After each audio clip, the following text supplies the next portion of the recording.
đình tạc na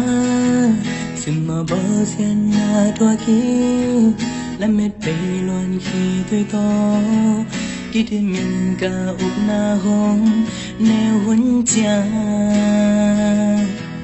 tôi ba in na in hông la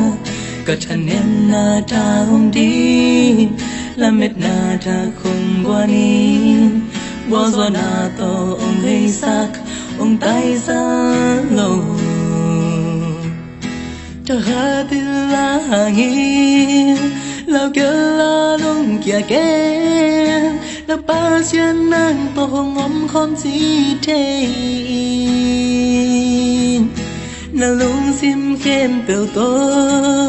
tô ba bếp muang nhìn lại nàng thấy nó xuân khen tô ba qua là ngày lâu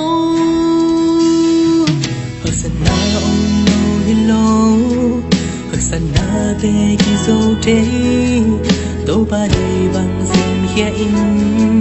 bác xiên gần lệ biết na giống mà xa in dễ na in hôm nóc chán thu nghe nhìn ba xiên cam mau lại xiên trâu sim tô ba ông hậu kỳ na ông ai yêu là cha la in